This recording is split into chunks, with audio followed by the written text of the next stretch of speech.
पहिली गोष्ट म्हणजे रमेशच्या निधनानंतर एक 10-15 वर्ष मी काहीही विचार केलेला नव्हता, कुठलाही लेखन किंवा सामाजिक काम किंवा इतर विचार वगैरे काय मला सुचत नव्हतं. 10-15 वर्षानंतर मला सुरेश जोशी, डॉक्टर सुरेश जोशी हे रमेशचे मित्र, त्यांनी आवाहन केलं आणि त्यानंतर ती प्रक्रिया सुरू झाली. म्हणजे आवाहन केल्यानंतर सुद्धा लगेच होऊ शकलं नाही ते. काही वर्ष निरनिराळ्या प्रयत्नात गेली आणि माझं लिहायचं ठरल्यानंतर मी आमच्या घरामध्ये ते पूर्वीचं साहित्य होतं ना, रमेशची एक सवय अशी होती की सगळे डॉक्युमेंट्स जपून ठेवायची. तर ते सगळं काढलं मी आणि त्याच्यामध्ये मला आमचे पूर्वीचे सगळे लेख, रमेशचे लेखन, त्यानंतर इतर बातम्या, अशी निरनिराळी माहिती मिळाली. त्यामध्येच रमेशचं बालपणीचं म्हणजे शालेय जीवनातलं लेखन होतं. त्याच्यामध्ये अंतर्भाव होता तो त्याच्या कथा होत्या, त्यांनी ललित कथा लिहिलेल्या होत्या आणि त्यांच्या सरांची व्यक्तिचित्रणं लिहिली ती. त्याची डायरी मिळाली, डायरी लिहायची सवय होती त्याची. त्याच्यामध्ये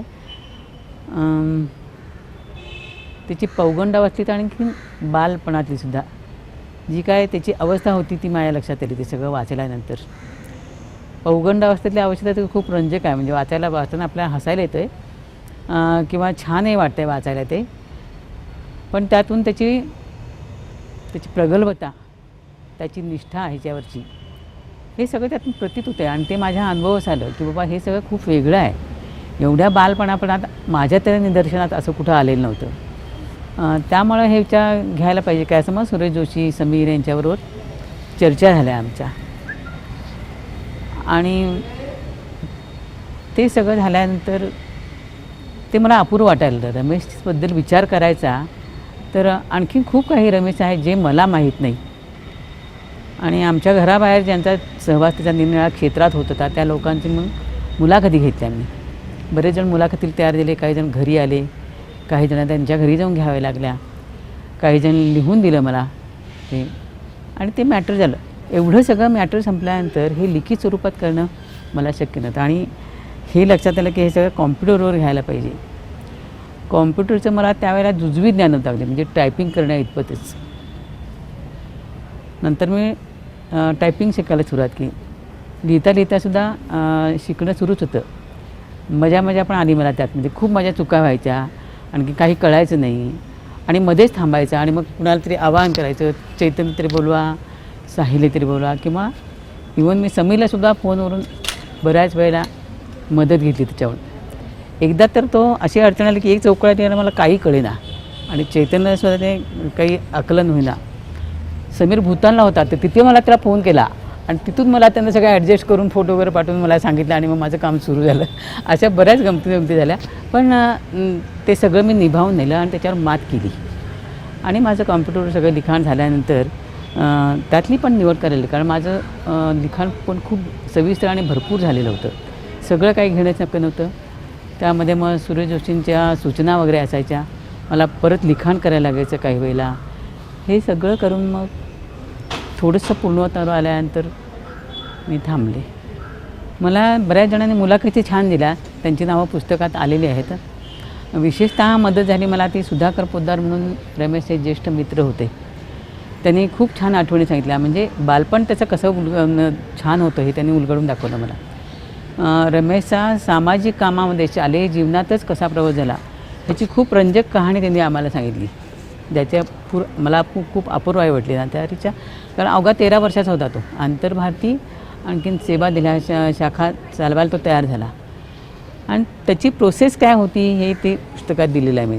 ती छान आहे, वाचावीशी वाटते ती. आणखीन हुमायून मुर्सल नावाचा सहकारी रमेशचा, त्यानं आपला अनुभव खूप वेगळ्या पद्धतीनं सांगितले. म्हणजे त्याच्यामुळे मनात खूप खदखत होतं. आपण जे काय वागलो त्यांच्याबरोबर, सरांच्याबरोबर, ते खूप चुकीचं वाटलं त्याला आणि नंतर बरेच वर्ष आमच्या संपर्क नव्हताच अजिबात. मला जेव्हा ह्याची गरज वाटली की यांच्याशी बोलायला पाहिजे, मग कारण त्याचा इतिहास मला काही माहीत नव्हता. फक्त एक विद्यार्थी म्हणून आणि आंतरभारती किंवा सामाजिक काम आमच्यावर सतत होता तो, म्हणून तिची मुलाखत घेतली. मग तर त्याने इतकं वेगळं काही सांगितलं. म्हणजे रमेशबद्दल खूप त्याचं वेगळं मत होतं किंवा त्याच्याबद्दल खूप राग होता त्याच्या मनात आणि रमेश जाई तोपर्यंत तो तसाच वागला त्यांच्याशी. पण नंतर त्याला असं वाटलं की अरे हे आपण करतो हे खूप चूक झालं आहे. आणि तेव्हापासून त्यांच्या मनात मग खळखळ होतं. ते मी जेव्हा मला वाटतं बहुतेक 19 साली काहीतरी 19व्या साली त्यांची मुलाखत घेतली त्यावेळेस त्यांनी मला सांगितलं आणि मग तो पूर्ण मोकळा झाला. जे त्याच्या मनात खळखळ होत होतं तो म्हणाला, आज तुमच्यावर मी बोललो, आज मला फार बरं वाटलं आणि आपण झालं गेलं विसरून जाऊया असं त्यांनी सांगितलं. आणि त्यामुळे आमचे संबंध चांगले जातो त्या प्रश्नाने. पण त्याचं जे प्रांजळपण होतं बोलण्यातलं ते खूप छान होतं आणि तो वेगळा अनुभव होता. म्हणजे अशा प्रकारे वेगळ्या मनस्थितीत गेलेला माणूस पण पुन्हा सुधारतो. ते एखाद्या त्या व्यक्ती ज्यांच्याबद्दल द्वेष आहे किंवा राग आहे त्यांच्याच वागणुकीनं आपण परत आणि छान वागू शकतो किंवा सुधारू शकतो. हे जेव्हा त्यांच्याकडून मला कळालं तो खूप अनुभव फार चांगला होता माझ्याकरता. हे लेखन करणं ही माझी कसोटी होती. कारण त्या विचाराप्रत मी येऊ शकते. खूप वेळा मला भावनांचा उद्रेक व्हायचा. काही वेळा त्या भावनांच्या उद्रेकात ते लेखन व्हायचं आणि काही वेळा मला काहीच आठवायचं नाही किंवा लिहूच नाही बाबा असं वाटायचं. काही आठवणी अशा होत्या की नाही त्या आठवायला नकोच त्या, पण त्या पण लिहिल्या गेल्या माझ्याकडून. तर ह्याच्यामध्ये मला असं लक्षात आलं की हा किती जगला ह्यापेक्षा कसं जगला तो. म्हणजे त्याचे टप्पे जे आमच्या आयुष्यात आम्ही बघितलं त्या म्हणजे आम्हाला त्यात काय वेगळं असं वाटलं नाही. आम्ही सहजीवन असं म्हणजे चालायचं हे सगळ्यांचं असं जीवन आहे असं आम्हाला वाटलं होतं किंवा वाटत होतंच. किंवा जे काय आम्ही जगलो किंवा जे काय कामं झाली त्यात आम्हाला खूप वेगळं काही करतो बाबा असं नाही कधी वाटलं. पण लिहिताना किंवा लोकांच्याकडून जेव्हा मुलाखती घेतली तेव्हाही लक्षात आलं की रहिमतचा हा प्रवास वेगळाच होता. तो माझ्या सहवासात असला तो वेगळा माणूस होता तो आणि तो वेगळ्या प्रकारे जगला हे मला त्यानंतर कळालं. माझा जीवनसाथी म्हणून त्यावेळेस मला काय वेगळं वाटलं नव्हतं. हा माझा म्हणजे आम्ही इतकं एकमेकावर प्रेम केलं होतं की वेगळं काय आम्हाला वाटलंच नव्हतं. जीवनसाथी आहे हे जगणं हे असंच आपलं अशीच भावना होती.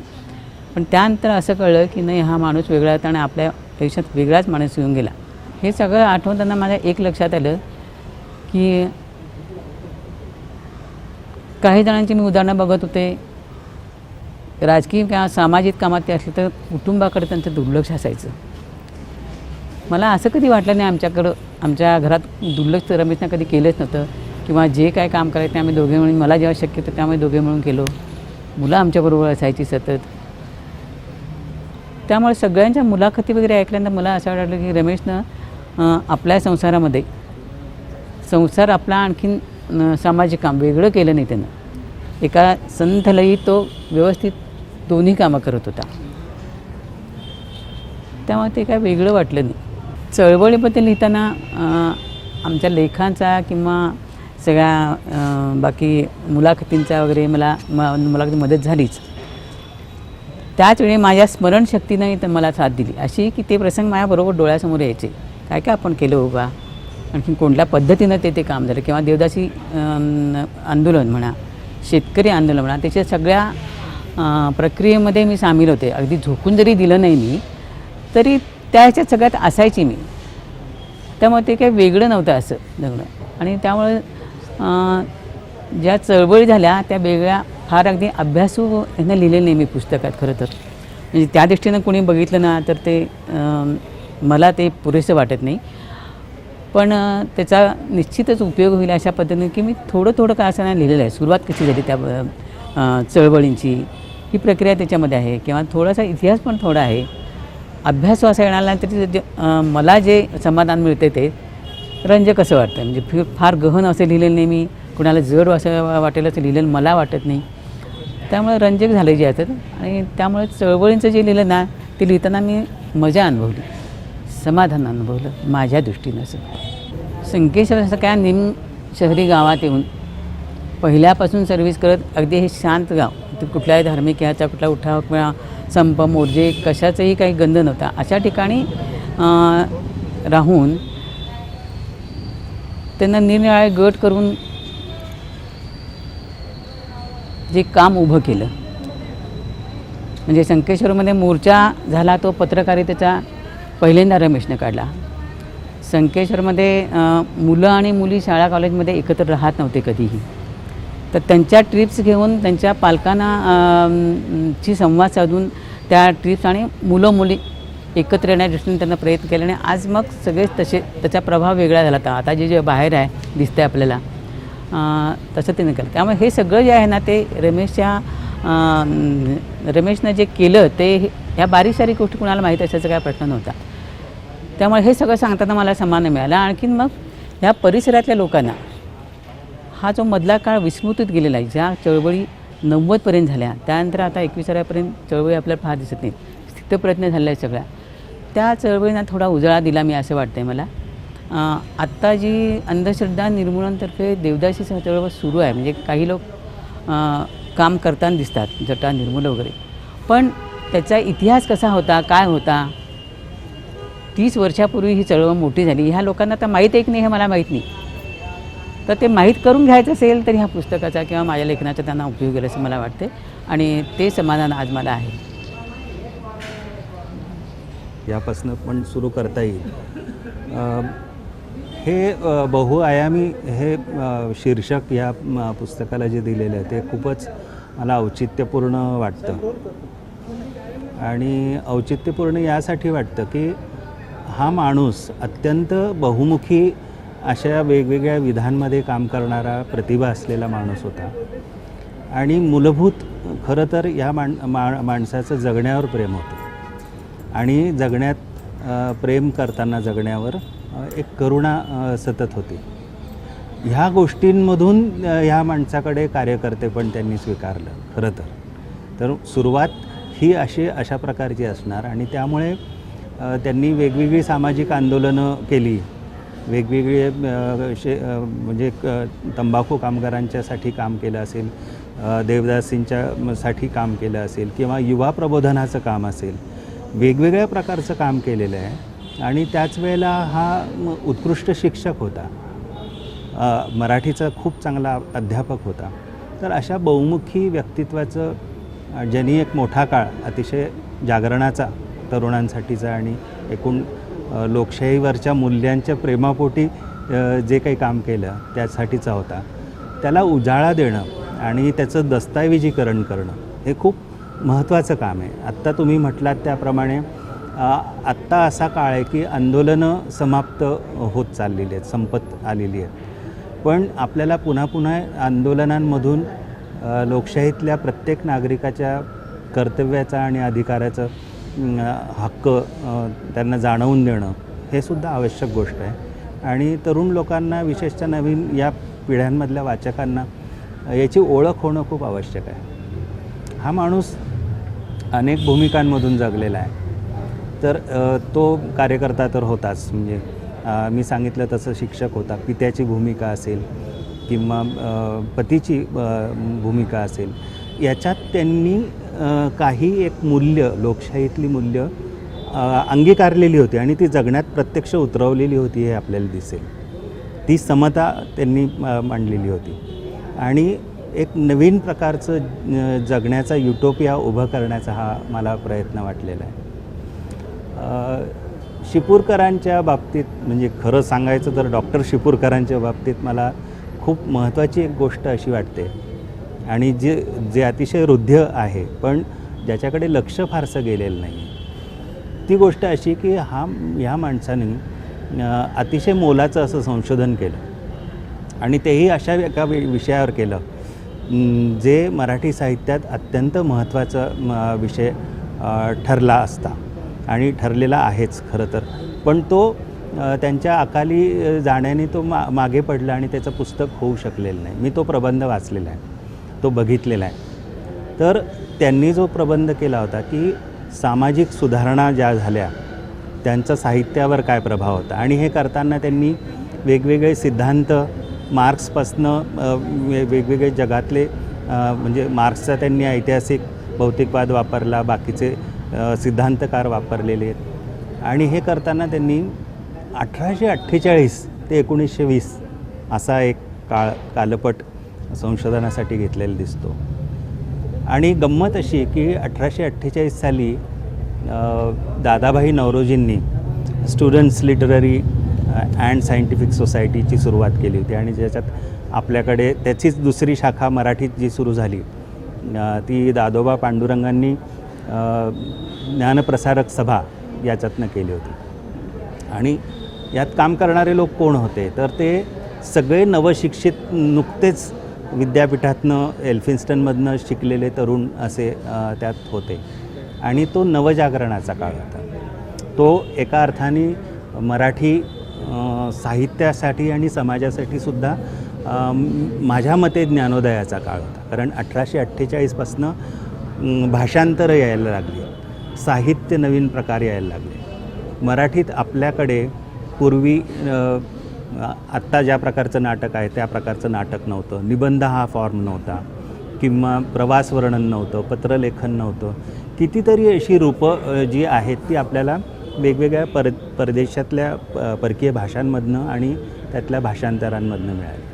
आणि मग हळूहळू एक जागरणाची आणि प्रबोधनाची सुरुवात झाली. तर तो काळ ते घेतात, ते मला खूप महत्त्वाचं वाटतं. कारण त्यांचं बरोबर एका विशिष्ट ठिकाणी ते सुरुवात करतात. कारण 1848 म्हणजे जेमतेम 12 वर्ष झालेली आहेत. दर्पणकारांनी पहिलं वर्तमानपत्र सुरू केलं 6 जानेवारी 1832 साली आणि 37 साली जे पहिलं नियतकालिक पण सुरू झालेलं आहे जांभेकर आणि भाऊ महाजनांचं. आणि त्यानंतर मराठीत एक नव्या प्रकारचं साहित्य यायला सुरुवात झाली. त्याच्यावर सुरुवातीच्या काळात प्रभाव खूप होते, पण ही जी नवी लिहिणारी पिढी होती, नवी शिकणारी पिढी होती, त्यांचं आपल्या समाजाला काहीतरी ज्ञान द्यावं, विज्ञानातल्या नवीन गोष्टी कळाव्या आणि माहिती लोकांपर्यंत पोहोचवून हा समाज आपल्या स्वातंत्र्यासाठी जागरूक व्हावा, ह्या सगळ्या कल्पनेतनं हे सगळे लोक काम करत होते. आणि याचा साहित्यावर काय प्रभाव होत होता हे डॉक्टर शिपूरकर तपासत होते आणि त्याच्यावरचं संशोधन करत होते. हे करताना ते 1920पर्यंत येतात. 1848 ते 1920 असा त्यांच्या संशोधनाचा कालावधी आहे. आणि डॉक्टर कृब निकुमांसारखा मोठा श्रेष्ठ साहित्यिक त्यांचे मार्गदर्शक होते. त्यांच्या हाताखाली त्यांनी आपली PhD केली. 1920च्या दरम्यान येताना ते वेगवेगळे रिफॉर्म्स ते तपासत असताना त्यांचं असं निरीक्षण आहे की त्या काळापर्यंत जो सुधारणावादाचा जो प्रवास सुरू झाला होता, 1920ला असं झालं की टिळक गेले, पण तोवर एक राष्ट्रवाद, प्रखर राष्ट्रवाद, जहाल मतवादी लोक पुढे यायला सुरुवात झाली होती.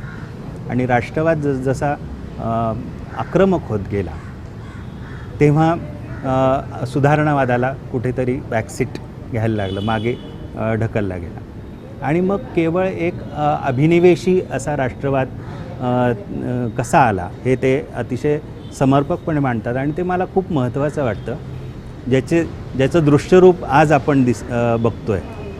हे त्यांनी पूर्वीच्या काळात बघितलं, त्यावर लिहिलं, निरीक्षण मांडलं, संशोधन केलं आणि दुर्दैवाने ते फार पुढे येऊ शकलं नाही, लोकांच्या समोर येऊ शकलं नाही. खरं तर याचं परिष्कृत रूप नीट करून कोणीतरी त्याचं प्रकाशन व्हायला पाहिजे, हे लोकांच्या समोर यायला पाहिजे. शिपूरकरांच्या बाजू आणि वेगवेगळ्या पैलूंमधनं ते जगले आणि कामही केलेलं आहे, परंतु ही बाजू मला जास्त महत्त्वाची आणि हृदय वाटते. तेही काम लोकांसमोर यायला पाहिजे आणि ती मांडणी सगळ्यांच्या सगळ्यांना आपल्याला सोबत घेऊन सुधारणा करायला लागणार आहेत. लोकशाहीच्या प्रत्येक मूल्यांच्या बाबतीत त्या अंगीकारून आपल्याला त्यासाठी झगडत राहायला लागणार आहे. हे त्यांच्या जगण्यातून त्यांनी जसं मांडलं तसंच त्यांच्या तो अध्ययनाचा आणि चिंतनाचा सुद्धा विषय होता, हे आपल्याला दिसतं. तर त्याच्यात एक मला सुसंगती पूर्ण त्यांच्या आयुष्यात दिसते. आणि हा वारसा आपण पुढच्या पिढीला जर देणार असू तर हे असं दस्तऐवजीकरण होणं हे खूपच औचित्यपूर्ण आहे, महत्त्वाचं आहे आणि पुढच्या पिढींकडे हे जायला पाहिजे. त्यातनं काही आपल्याला नवीन गोष्टी शिकता येतील. आणि इतिहास आपण जर चांगला जर बघितला आणि वाचला आणि समजून घेतला, तो आकळल्यानंतरच आपल्याला इतिहासाची पुनरावृत्ती करायचं धार्ष्ट्य होणार नाही असं मला वाटतं. मला वाटतं एवढं पुरेसं आहे. थँक्यू. रमेश शिपूरकर यांच्यावरचं हे पुस्तक प्रसिद्ध करून एक अतिशय महत्त्वाचं काम हे झालेलं आहे असं मला वाटतं. कारण की रमेश शिपूरकर यांचं ही एका पिढीचे प्रतिनिधी होते जे स्वातंत्र्याच्या पूर्वसंध्येला जन्माला आले. म्हणजे आमच्यासारखे मागे पुढे असलेलेच लोक होते. म्हणजे स्वातंत्र्य चळवळीत प्रत्यक्ष आम्ही भाग नाही घेतला, परंतु स्वातंत्र्यानंतरची सगळी वाटचाल बघितली.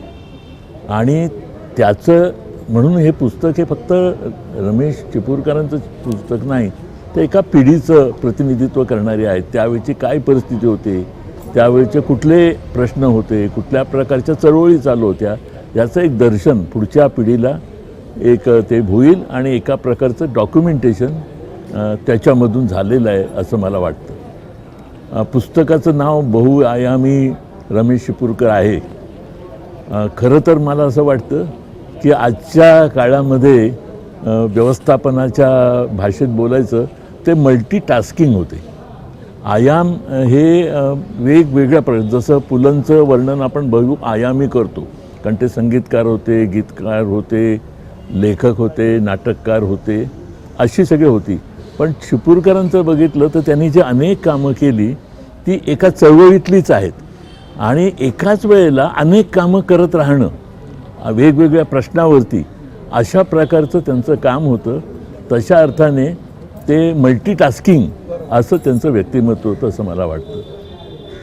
या पुस्तकामध्ये मला काय भावलं आणि काय वेगळं वाटलं, मुख्यतः हे पुस्तकामधलं महत्त्वाचा जो भाग आहे पहिला, जो चरित्रात्मक आहे, तो शोभनाताईंनी लिहिला आहे. आणि एक स्त्री जेव्हा लिहिते चरित्र, त्यावेळेला ते कसं वेगळं होतं, हा खरं अभ्यास करण्यासारखी गोष्ट आहे. समजा हे चिपळूणकरांचं चरित्र त्याने आत्मचरित्र म्हणून लिहिलं असतं किंवा अन्य कोणी लेखकाने लिहिलं असतं, तरी मला असं वाटतं की ज्या पद्धतीने त्याचं मांडणी झाली ती झाली नसती. आणि म्हणून हे पुस्तक खऱ्या अर्थाने केवळ रमेश चिपळूणकरांचं नाही, ते रमेश आणि शोभनाताई यांचं ते चरित्र आहे. आणि हे मला खूप विलोभनीय वाटतं, एक वेगळेपण वाटतं, कारण या अंगाने आपण कधी त्याच्याकडे बघत नाही. कारण की आपण अनेक मोठ्या माणसांची चरित्र बघतो, त्याच्यात त्यांच्या पत्नीचा, तिच्या कामाचा उल्लेख येतो, परंतु ज्या पद्धतीचा बॅलन्स या आलेला आहे आणि त्यांचाही चळवळीतला जो सहभाग आहे, मला असं वाटतं की हे फार बोलकं आणि वेगळं असं हे त्यांच्या सगळ्या मांडणीचं आहे. आणि खरं तर त्याबद्दल मी शोभनाताईंचं खास अभिनंदन करेन. खरं तर हे पुस्तक आहे ना, हे पुस्तक त्यांच्या लेखनातून त्यांनी जे मांडलं आहे इथेच पुरं होतं एका अर्थाने. त्याचा महत्त्वाचा भाग चरित्रात्मक भाग, आणि त्याच्यानंतर जे बाकीचे लेख आहेत हे स्मरणिकेच्या पद्धतीचे आहेत. म्हणजे मी असं म्हणेन की ते दुसरा जो भाग आहे ते एवढं समाधान देत नाही जितकं. ह्याचं कारण असं की आपण प्रत्येकाने आपल्या भावना व्यक्त करायपुरतं ते ठेवलेलं आहे. खरं तर दुसऱ्या भागामध्ये आणखीनही काही गोष्टी येणं गरजेचं होतं मला असं वाटतं. विशेषतः की त्याच्यामध्ये जे उल्लेख आलेला आहे त्यातला सगळ्यात एक मोठा लढा हा शेतकरी लढा आहे, तंबाखू शेतकऱ्यांचा, आणि शरद जोशींपर्यंत संबंध आलेला आहे. परंतु त्या लढ्याचं त्या भागातलं अधिक पुढचं वर्णन, अधिक माहिती, तपशील यायला पाहिजे होता, येणं शक्य होतं असं मला वाटलं. आणि त्या अर्थाने मी म्हटलं की दुसऱ्या भागामधलं जे लेखन आहे हे थोडं स्मरणिकेच्या अंगाने गेलं, एवढंच मला त्याच्यात नमूद करायचं. मी असं म्हणेन की जर कधी याचं पुढचं आवृत्ती करायची झाली तर हेही त्यातली त्रुटी भरून काढावी आणि जे सर्वांनी लिहिलं आहे त्याच्यावरून एक लेख तयार करावा. कारण की बाकीच्यांचं महत्त्व असं आहे की त्या काळातली त्यांच्याशी जोडलेली माणसं कोण हे जर शोधायचं असेल तर ते पुस्तकातून मिळतं, पण तो तिथं त्या मर्यादाही होतात असं मला वाटतं. हे चरित्र वाचताना आणखीन एका गोष्टीकडे मला लक्ष वेधायचं आहे की आमच्या पिढीचं असं झालं की आम्ही स्वातंत्र्याच्या पूर्वकाळात जन्माला आलो आणि मग कामाला लागलो, तर पुढच्या 25-30 वर्ष जी महत्त्वाची आंदोलनं देशात चालली होती त्याचं नेतृत्व जुन्या पिढीचे नेते करत होते. SM होते, नानासाहेब होते, इकडे मधुलिमे होते, आणखीन बाकीचे सगळे लोक होते, नंतर शरद जोशींसारखे आले. त्यामुळे आमच्या पिढीचे मध्ये म्हणजे रमेश चिपळूणकरांसारखे नेतृत्व अशा पद्धतीचं झालं. त्यांनी उभी केलेली चळवळ असं झालं नाही, कारण आम्ही ह्यांचे हात धरूनच सगळ्या चळवळीत त्यांनी आंदोलनात आलो होतो. आणि ते उपस्थित असताना बाकीच्यांनी चं काम हे त्यांना सहकार्य करणं, त्यांच्या हाताखाली काम करणं असं होतं. मग तुम्हाला असं दिसेल की 90 नंतर जागतिकीकरण सुरू झाल्यानंतर एक जे जुन्या चळवळी होत्या, ज्याला मी नेहमी म्हणतो, त्या औद्योगिक समाजातल्या चळवळी होत्या बेसिकली, आणि अन्यायाविरुद्ध लढणे हे त्या चळवळीचं मुख्य स्वरूप होतं. ते बदलत गेलं. जागतिकीकरणाचंच आव्हान एवढं मोठं आलं आणि नव्या आंदोलन चळवळी सुरू झाल्या. आणि त्या काळामध्ये खरं तर 90ला तो आपण जो वॉटरमार्क झाला तर रमेश 95ला गेला. त्यामुळे रमेशच्या हातून जे मोठं काम होण्याची शक्यता, पोटेन्शियल होतं त्यांच्याकडे, ज्या पद्धतीने त्यांनी सगळ्या समाजात वावरले होते, ते कधी प्रत्यक्षात आलं नाही. हा एक मोठा, आपण असं म्हणतो की हा एखादा माणूस गेला की तोटा होतो, म्हणजे नेमकं काय होतं तर हे घडतं की ते करण्याच्या क्षमता होत्या. मला असं त्याच्यात एकच उल्लेख असा दिसतो की ज्याच्यात त्यांच्याच पुढाकार त्या चळवळीत होता, तो छात्र भारती. पण त्याच्यातही खूप त्यांनी रोल केला आहे किंवा काय याच्या स्पष्टता येत नाही. कदाचित केलं असेल, कधीच केलं नसतील.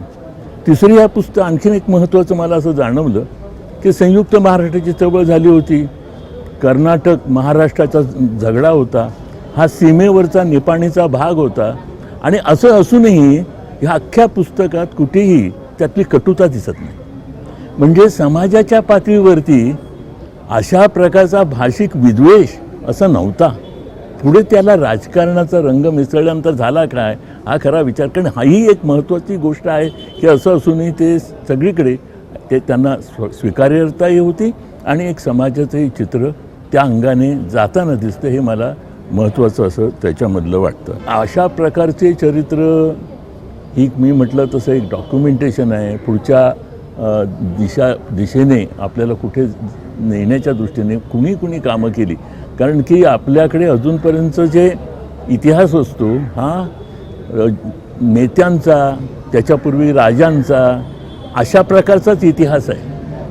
जो आपल्याला सिव्हिल सोसायटीचा इतिहास शोधायला लागेल तर सिव्हिल सोसायटीची चळवळ ही आपल्याला दिसेल की आता मागे पडत चाललेली आहे.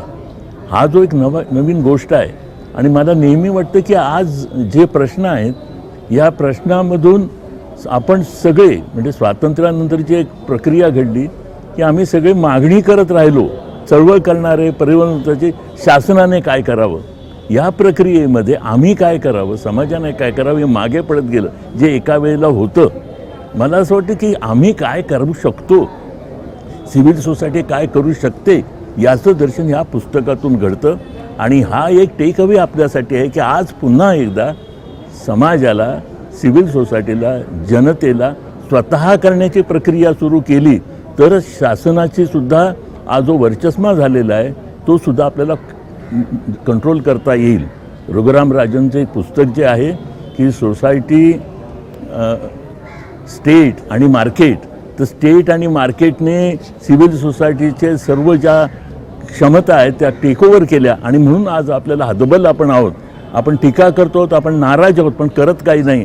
त्या हतबलतेचं पुन्हा जर आपल्याला स्वतःचा समाजाला म्हणून पुनर्शोध करायचा असेल त्याच्यासाठी एक उत्तम असं हे डॉक्युमेंट आपण दिलेलं आहे असं मी म्हणेन. धन्यवाद. रमेश चिपूरकर सरांचा आणि माझा संपर्क हा माझ्या खूप तरुण वयामध्ये आला. हे त्याचं एक कारण असं की आम्ही जेव्हा विद्यार्थी संघटनेचं काम करत होतो, छात्र भारती, तर सुरुवातीच्या काळामध्ये रमेश चिपूरकर सर हे त्या संघटनेचे सल्लागार होते. आणि छात्र भारतीचे सल्लागार याचं एक वैशिष्ट्य होतं की जे त्या सल्लागारांनीच घालून दिलेलं होतं की सल्लागारांनी विचारलं तर सल्ला द्यायचा, आणि विचारलं तर सल्ला द्यायचा याचं अगदी काटेकोर पालन चिपूरकर सर स्वतःही करायचे. त्याच्या पाठीमागे एक भूमिका होती की विद्यार्थी संघटनेचे जे तरुण नेते आहेत त्यांना विकसित होण्याची संधी मिळावी, त्यांना चुका करण्याचीही संधी मिळावी आणि त्यातून त्यांचं कार्यकर्ते पण घडत जावं. तर यासाठी मागे राहून, परंतु जिथं मोठा धोका दिसतोय तिथे मात्र सावधगिरीचा इशारा देणं, अशी सल्लागाराची भूमिका चिपूरकर सर हे छात्र भारती संघटनेसाठी पण आणि माझ्यासाठी पण अतिशय निभवायचे. आणि त्याच्यामुळे माझ्या आयुष्यामध्ये ज्या काही मोजक्या लोकांना स्थान आहे त्याच्यामधले एक शिपूरकर सर आहे. आता हे बोलताना माझ्या मनामध्ये एक खंत आहे की समाजवादी चळवळीमधली जी अत्यंत मला प्रॉमिसिंग अशी व्यक्तिमत्व वाटतात, ही बरीचशी व्यक्तिमत्व ही फार अकाली काळाच्या पडद्याआड गेलेली आहेत. आणि मग मी त्याच्यामध्ये बॅरिस्टर नाथपैंचं नाव घेईल, मी त्याच्यामध्ये युसुफ मेहरअलींचं नाव घेईल. आता ही सगळी त्या अर्थानं नेते मंडळी.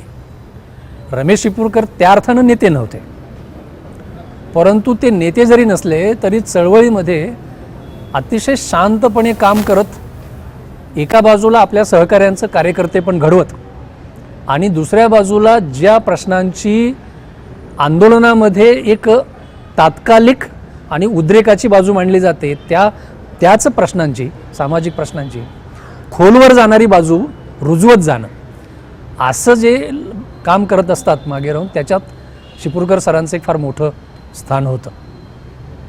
आणि आम्ही विद्यार्थी काम करत असताना मागाशी मी म्हणालो तसं, जसं आम्हाला चुकण्याची संधी देत पुढं जाण्याची संधी देण्याची भूमिका असायची, तसं फार कमी असे ज्येष्ठ लोक असतात की जे तरुणांचं ऐकून घेतात. म्हणजे तो जो कान असावा लागतो. अन्यथा अनेक, म्हणजे आता मी कोणावरती आक्षेप घेत नाही, परंतु अनेक ज्येष्ठांना आले, कुणी तरुण असो किंवा इतरही लोक असो, की आपल्याला काहीतरी अंतिम उत्तर गवसलं आहे आणि ते अंतिम उत्तर आता पटकन शिकवलंच पाहिजे, अशा स्टान्समध्ये काही लोक जातात. शिपूरकर सरांचा स्टान्स वेगळा असायचा की आपल्याला चर्चेतून उत्तराकडे जायचं आहे, अशा पद्धतीच्या भूमिका ते करायच्या. आणि म्हणून मी मागाशी जे म्हणालो की मोर्चे असतील, आंदोलनं असतील, तिथे कसं आहे, तिथे एक वेगळा स्टान्स घ्यावाच लागतो. उत्तर सापडल्याचा स्टान्स घ्यावा लागतो, तो घेतला जातो अनेक वेळा. पण त्याच प्रश्नाची सत्याकडे जाण्याची जी प्रक्रिया आहे, ही सत्याकडे जाण्याची प्रक्रिया, ही सत्य शोधनाची प्रक्रिया, ही अशी दीर्घकाळ चालणारी असते आणि ती विज्ञानाच्या नियमानुसार आधीच्या सत्याच्या पायावर पुढचं अधिक निर्दोष सत्य असं किंवा अधिक प्रॉपर सत्य असं जाणारे असते. आणि ती प्रक्रिया रुजवावी तरुणांच्यामध्ये, अशा पद्धतीची एक भूमिका शिपूरकर सर त्या काळातल्या आम्हा तरुणांच्यामध्ये रुजवायचे. आता ही करत असताना अनेक पर्सनल अनुभव पण आहेत. म्हणजे मला आठवतं आहे की संकेश्वर निपाणी हा शिपूरकर सरांचा प्रवास त्यावेळच्या त्या बजाजच्या स्कूटरवर व्हायचा आणि मी स्वतः सरांच्या सोबत अनेक वेळेला तो, म्हणजे किमान 3-4 वेळेला तरी तो प्रवास असा केलेला आहे की शिबिराच्या निमित्ताने आलो तर चल आता आपण जाऊ संकेश्वरला, जाऊन आपण आता बघूया तिकडे कोण लोक भेटतात का बघूया असं. आणि मग त्या स्कूटरवरच्या प्रवासात सुद्धा आमचा संवाद सतत चालू असायचा. छात्रभारतीचं एक मुखपत्र आम्ही छात्रभारती पत्रिका म्हणून काढायचो त्यावेळेला. त्याची सुरुवातीच्या काळातल्या जबाबदारीमध्ये शिपूरकर सरांनी एक महत्त्वाचा रोल निभावला होता.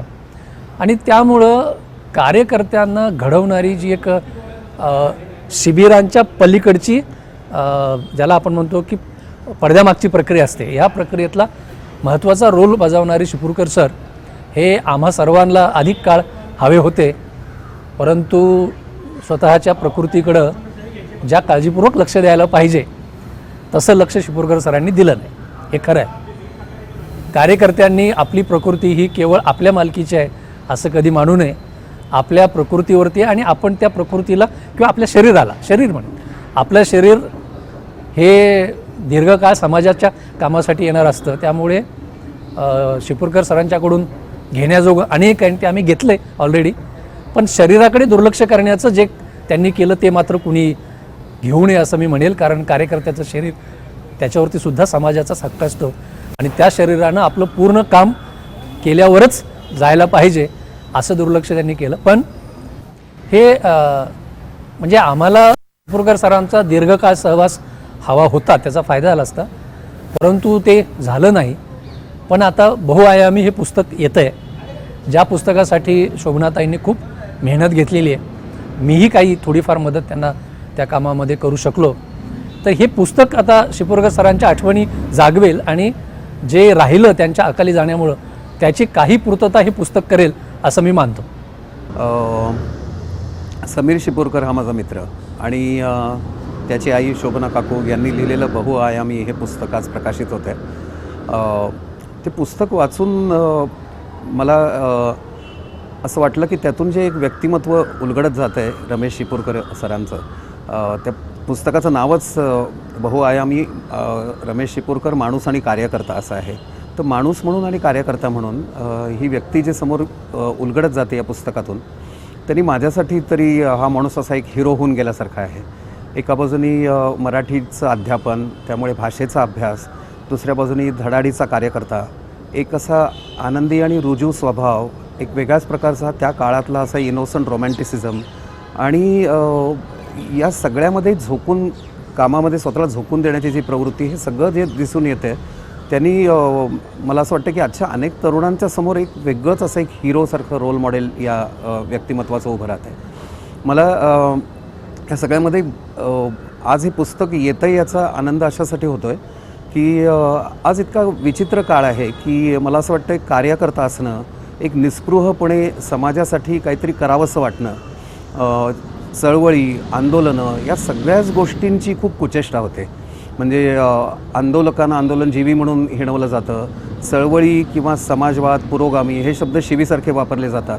या सगळ्या काळामध्ये मला असं वाटतं की एका त्या काळाची आठवण हे पुस्तक आपल्याला करून देतं आहे की ज्या काळामध्ये या सगळ्या मंडळींनी, निपाणी असेल, कोल्हापूर असेल, या सगळ्या सीमा भागामधल्या अनेक तरतरेच्या सामाजिक प्रश्नांना हे लोक भिडत होते.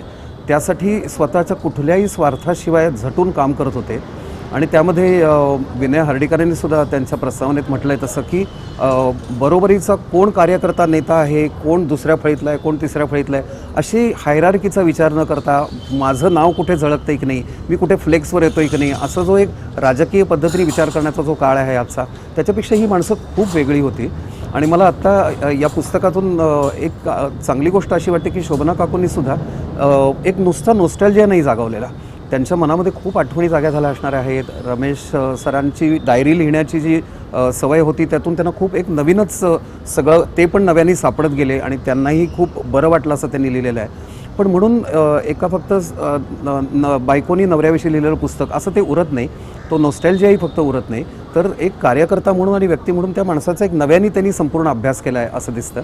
आणि यात मला खूप चांगली वाटणारी गोष्ट अशी की त्या दोघंही जणं धार्मिक आणि पारंपरिक घरामधनं आलेले नवरा बायको, पण एकत्र जेव्हा ते नव्या पद्धतीच्या पुरोगामी राहणीमानाकडे किंवा विचारसरणीकडे चालायला लागले, तर त्यांच्यानंतरसुद्धा शोभना काकूंची संपूर्ण एक वाढ आणखीन प्रगल्भ होत गेली असणार हे त्या पुस्तकातून जाणवत राहतं. आणि मला असं वाटतं की तेच देणं त्यांनी त्यांच्या पुढच्या पिढीला दिलं आहे, जे मला समीरच्या कामातनंही दिसत राहतं. त्यामुळे या पुस्तकाचं खूप स्वागत. आणि मला असं वाटतं की माझी पिढी असेल, माझ्या नंतरच्याही सगळ्या पिढ्या असतील, यांनी पुस्तक जरूर वाचावं आणि त्यातून खूप प्रेरणा घेण्याजोगं आहे. आणि आपल्या एका छोट्या कोत्या जगापेक्षा खूप मोठा समाज आहे आणि त्याच्यासाठी आपण धडपडून काहीतरी केलं पाहिजे, ही प्रेरणा घ्यायला पाहिजे, तर त्या पुस्तकाचं खऱ्या अर्थाने सार्थक होईल. या सगळ्यांना म्हणजे मला असं वाटतं की या काळातल्या या कार्यकर्त्यांना लोकशाही हे मूल्य चांगल्या अर्थाने कळलं होतं, तो नुसता वापरण्याचा शब्द नव्हता. आणि त्यामुळे त्यांच्या मनात कुठल्याही प्रकारची एक व्यक्तिपूजा नव्हती. आणि त्यामुळे कोणीतरी व्यक्ती श्रेष्ठ आणि तिच्यापुढे बाकी सगळे कनिष्ठ अशा प्रकारचं एक जे अवडंबर आहे ते न माजवल्यामुळे मला असं वाटतं हे सगळे बरोबरीने पुढं जाण्याचा प्रयत्न करत होते. आणि त्याच्यामध्ये जो एक भाग त्यांच्या लहानपणाविषयी लिहिला गेला आहे ना, तो मला खूप तिथे महत्त्वाचा वाटतो की घरामध्ये आजी होती आणि आजी भयंकर धार्मिक विचारांची होती, तिच्यावर खूप जुनाट परंपरांचा पगडा होता. आणि त्यांनी असं लिहिलेलं आहे की रमेश मात्र तिच्याशी हसून खेळून बोलून तिच्या समजुती काढत काढत त्यांनी तो विचार बदलला. तर मला हे वाचल्यानंतर मला खूप असं बरं वाटलं की हे खूप वेगळा आहे हा विचार. कारण त्या सगळ्या पिढीला समजून घेणं, त्यांच्या ज्याला आपण जुनाट म्हणतो त्या परंपरेला धरून राहण्याचा जो हट्ट आहे त्याला समजून घेणं, पण हळूहळू स्वतःचं आयुष्य मात्र धीराने बदलत राहणं आणि दुसऱ्या आदल्या पिढीला हळूहळू आपल्याबरोबर खेचत आणणं, ह्याची सुरुवात त्यांनी त्यांच्या लहानपणीच केलेली असावी असं मला वाटतं. आणि त्यामुळे त्या पिढीमध्ये मला असं वाटतं की हा एक धीर पण होता आणि खरं तर एक वेगळ्या प्रकारचा प्रामाणिकपणा होता. तर मला असं वाटतं की तो प्रामाणिकपणा हा आजच्या काळामध्ये आपण सिनिसिझमनी रिप्लेस केल्यासारखं झाला आहे. तर सिनिसिझममध्ये जो एक खोचकपणा असतो, तिरकसपणा असतो आणि सगळ्याच गोष्टीला कमी लेखण्याची प्रवृत्ती असते, तर ती आपण सगळ्यांनीच एक मला वाटतं आत्मपरीक्षण करण्याजोगं आहे की आपल्या सगळ्यांमध्ये ते येत चाललं आहे का. आणि त्याच्यामध्ये तुम्ही हळूहळू काहीही बदल घडणारच नाही आहे असं एक शरणचिठ्ठी दिल्यासारखं खरं तर मनात न करता आणि मग नावापुरतं काहीतरी धडपडी करत राहता. तर मला वाटतं ज्यांना खरंच काही बदल घडवायचा आहे त्यांनी खूप आतून ती प्रेरणा जागी ठेवली पाहिजे आणि त्यासाठी तो एक वेगळा निरागस प्रामाणिकपणा आहे, तो पुन्हा या पिढीकडून आपण शिकायला पाहिजे असं मला वाटतं. माझे बाबा रमेश शिपूरकर यांच्या संदर्भात आईनं जे लिहिलेलं पुस्तक आहे बहुआयामी, त्याच्या प्रकाशनाच्या निमित्तानं आपण आता बोलतो आहे.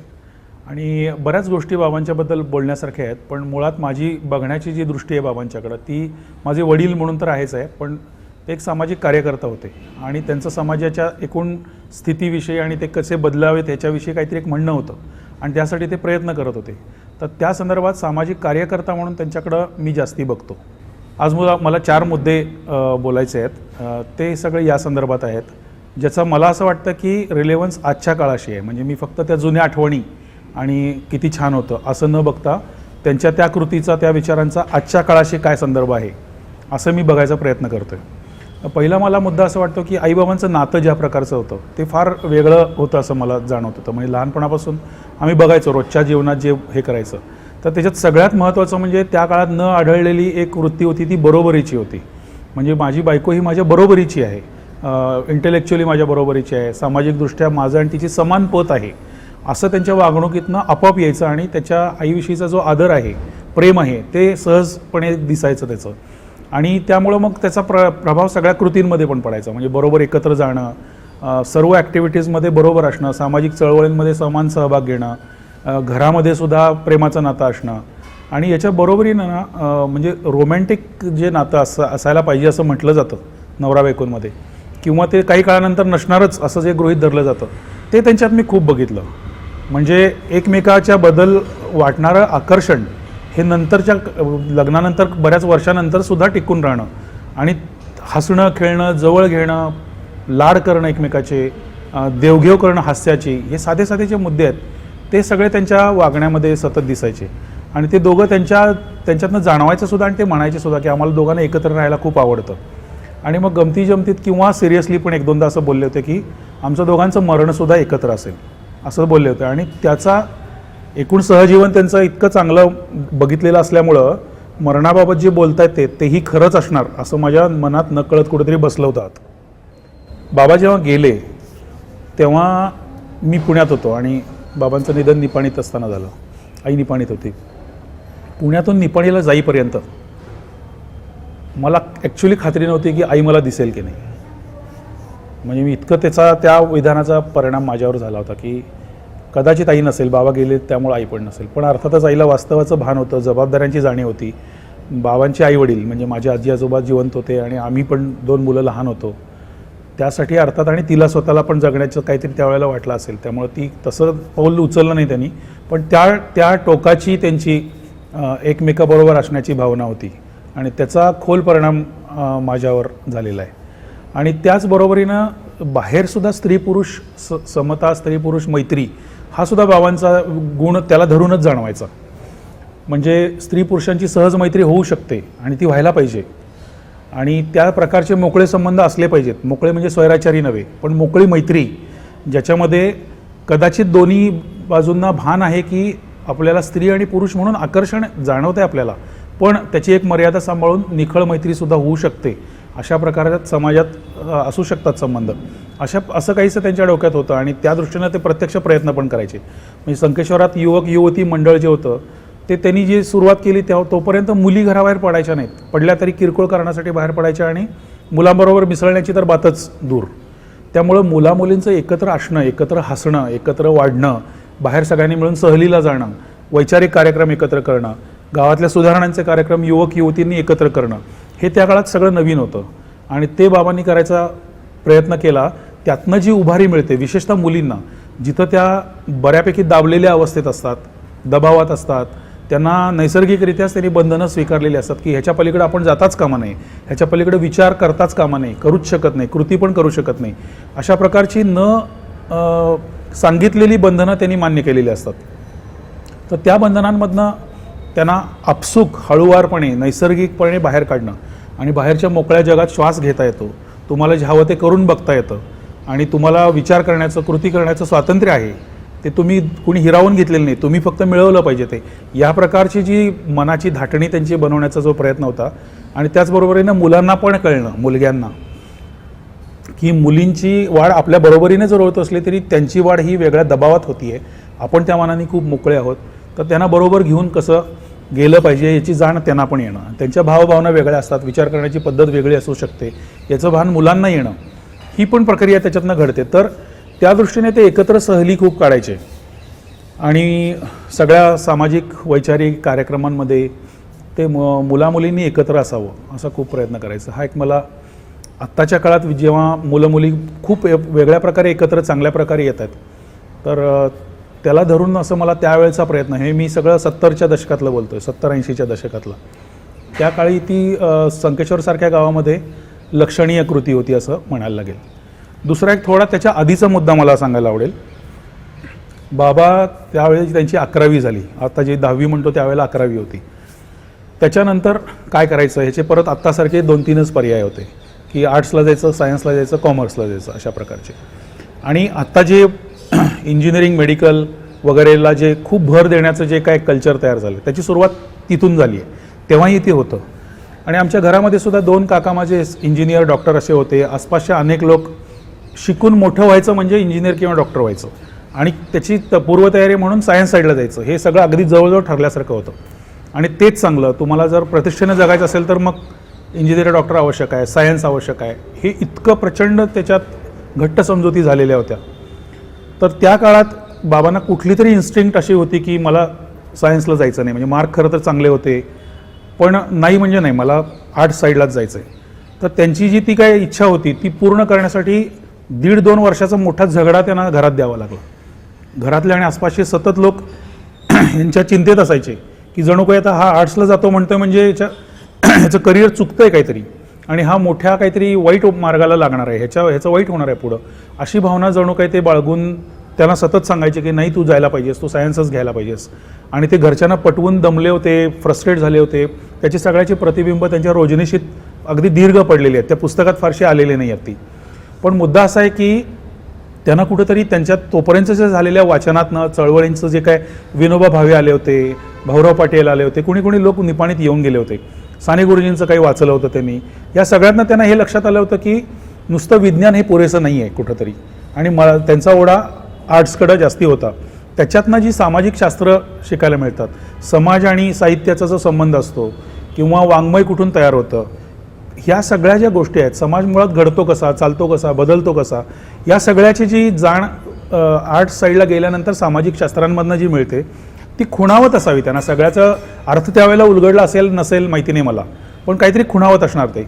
आणि त्याचबरोबर समहाव त्यांची एक तयारी झाली होती की हे जे बोजा जो समाजाने दिलेला आहे माझ्या मनावर, तो मात्र मी नाकारणार आहे की हे सायन्सला जाणं म्हणजेच खरं, आणि मग तरच तुम्ही प्रतिष्ठित व्हाल, तरच तुम्ही पोटभरी तुमचं नीट होऊ शकेल पोटभरण, नाहीतर मग तुम्ही मोठ्या प्रॉब्लेममध्ये जाल. हे जे काय दबाव होता तो मात्र नाकारण्याचे धैर्य त्यांना कुठून तरी मिळालं होतं. त्या सगळ्याचा एक परिपाक म्हणून त्यांनी आर्ट साईडला जाण्याची निवड केली आणि मग पुढं त्यांचं अर्थातच त्यांच्या मनासारखं आणि चांगलं झालं. पण आत्ता जे आपण शालेय शिक्षण कसं असावं, त्याच्यात वेगवेगळ्या कलांचा, वेगवेगळ्या विचारांचा मुलांना त्याचा संस्कार झाला पाहिजे, किंवा बुद्धिमत्ता अनेक प्रकारच्या असतात, मल्टिपल इंटेलिजन्स थेरीज आपण आता मानतो की एकच एक बुद्धिमत्ता, एकच एक प्रकारचं मॅनिफेस्टेशन बुद्धीचं, हे नाही आहे, तर वेगवेगळे पैलू असतात त्याला. या सगळ्याचं भान बाबांच्या विचारात कुठंतरी होतं असं मला जाणवतं. आणि त्यामुळं त्यांनी जो आर्ट्सला जाण्याचा जो निर्णय घेतला तो खूप आत्ताच्या काळाच्या हिशोबात सुद्धा तो खूप महत्त्वाचा मला वाटतो. अजून एक महत्त्वाचं म्हणजे थोडंसं पुढं येऊन आता की त्यांनी संकेश्वरमध्ये एक 20-25 वर्षाचा जो काही कालखंड होता त्याच्यामध्ये त्रयस्थपणे जरा बघितल्यानंतर असं जाणवतं की संकेश्वर, निपाणी, गडिंग्लज ही जी छोटी गावं आहेत तुलनेत, म्हणजे कोल्हापूर, पुणे, मुंबईपेक्षा अशी छोटी गावं आहेत, त्या गावात राहून सामाजिक सुधारणा करण्याचं एखाद्या कार्यकर्त्यानं जर मनावर घेतलं तर त्याचे चॅलेंजेस, त्याची परिस्थिती ही शहरातल्या कार्यकर्त्यांपेक्षा वेगळी असते. शहर मोठं असतं, शहरांमध्ये अनेक लोक असतात, एकाच विचाराचे सुद्धा अनेक लोक असतात. त्यामुळं अपसूक असं होतं की शहरातला कार्यकर्ता थोडंसं आपलं काम फोकस करू शकतो.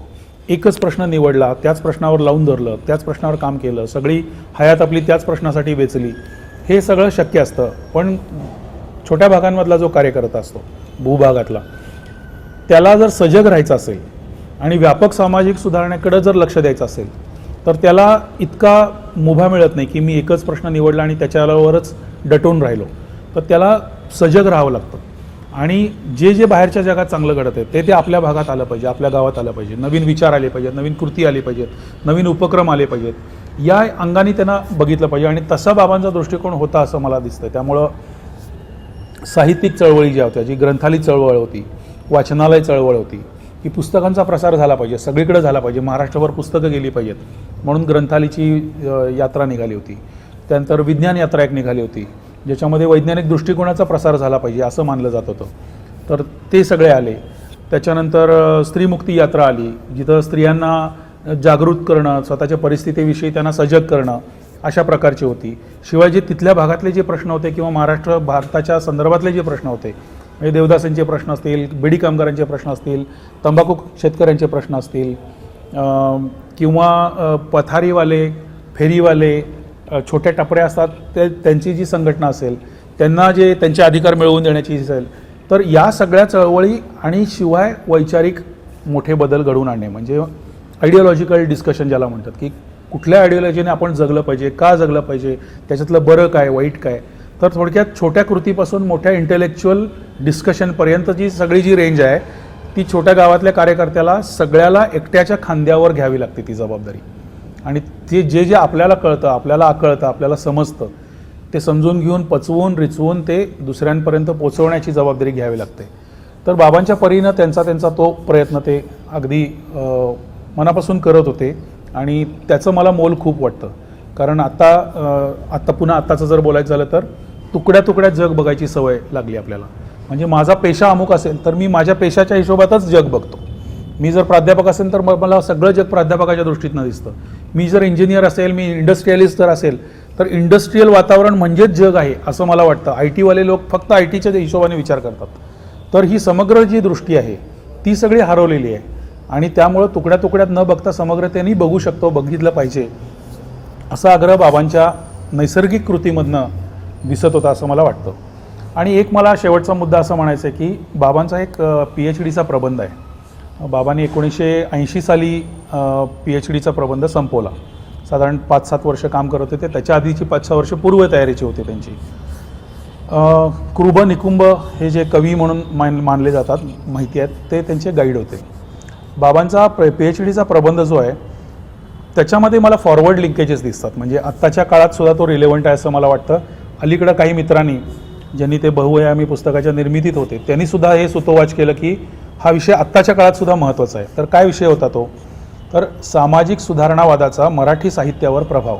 नाव थोडंसं किचकट वाटताना, पण विषय असा होता की 1848 ते 1920 या काळात जेव्हा इंग्रजी राजवट भारतामध्ये स्थिरावली होती पूर्णपणे, त्याच्या आधी काहीतरी घडलं होतं युरोपमध्ये आणि त्याचा प्रभाव युरोपमध्ये पडत होता.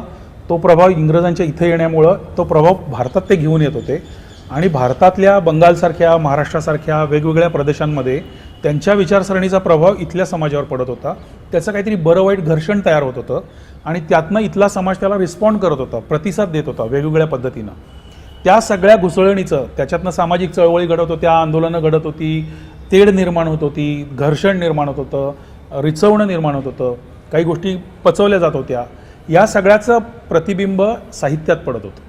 आता साहित्य प्रकार म्हणजे कुठले कुठले? तर कथा आहे, कादंबरी आहे, विनोदी लिखाण त्या काळात व्हायचं, प्रवास वर्णनं असायची, कादंबऱ्या यायच्या, नाटकं व्हायची सगळ्यात महत्त्वाचं म्हणजे. तर या सगळ्यामध्ये त्या सामाजिक घुसळणीचं प्रतिबिंब पडत होतं आणि त्याचा सगळ्याचा अभ्यास बाबांनी केला आहे.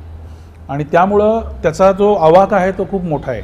म्हणजे युरोपात ज्या चळवळी झाल्या, रेनेसॉन्स झाला, रिफॉर्मेशन झालं, प्रबोधनाची चळवळ ज्याला आपण म्हणतो ती, त्या सगळ्याचे परिणाम आपल्याकडे जसं आता ठळकपणे आपल्याला राजा राममोहन रॉय माहिती आहेत, महात्मा फुले माहिती आहेत, ही ठळकपणे दिसणारी नाव, पण तसे अनेक लोकांच्यावर परिणाम होत होते आणि ते त्यांच्या त्यांच्या पद्धतीने प्रतिसाद देत होते त्याला.